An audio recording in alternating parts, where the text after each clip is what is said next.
அன்புக்குரியவர்களே, ஒன்றாயிருப்போமாக என்னும் விவிலிய தொடரில் இன்று ஒற்றுமை மாட்சியின் கனி என்னும் வித்தியாசமான ஒரு செய்தியை உங்களோடு பகிர்ந்து கொள்ள விரும்புகின்றேன். நேற்று நாம் இயேசுடைய இறைவேண்டலை யோவான் நற்செய்தி 17ஆம் அதிகாரத்திலிருந்து நாம் சிந்தித்தோம். அதனுடைய தொடர்ச்சியாக இன்று அதே யோவான் நற்செய்தி 17ஆம் அதிகாரத்தில் அதே இயேசுவின் இறைவேண்டலில் 22வது இறைமொழியில் நாம் வாசிக்கின்றோம். நாம் ஒன்றாய் இருப்பது போல் அவர்களும் ஒன்றாய் இருக்குமாறு நீர் எனக்கு அருளிய மாட்சியை நான் அவர்களுக்கு அளித்தேன் என்று இயேசு தொடர்ந்து மன்றாடுகிறார்.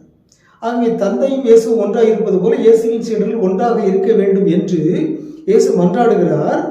அதற்கு உதவியாக அவருடைய மாட்சியை அவர் நம்மோடு பகிர்ந்து கொள்கிறார். நீர் எனக்கு அருளிய மாட்சியை நான் அவர்களுக்கு அளித்தேன் என்று சொல்கிறார். ஆகவே கடவுளிடமிருந்து இயேசு பெற்றுக்கொண்ட மாட்சியை நமக்கு தந்திருக்கிறார். எதற்காக? நாம் ஒற்றுமையாக வாழ வேண்டும் என்பதற்காக. எனவே ஒற்றுமை என்பது இறை மாட்சியின் ஒரு கனி, இறைவனுடைய கொடை. ஆகவே இயேசு அந்த மாட்சியை நம்மோடு பகிர்ந்து கொண்டிருக்கிறார். எப்படி இயேசுவும் தந்தையும் ஒன்றாக இருக்கிறார்களோ அதே போலவே நாமும் ஒன்றாக இருக்குமாறு இயேசு தம்முடைய மாட்சிமையை நமக்கு தந்திருக்கிறார். ஒற்றுமை மாட்சியின் கனி. அந்த கனியை நாம் அனைவரும் சுவைப்போமாக. உங்களுக்கு அமைதி உரித்தாகுக.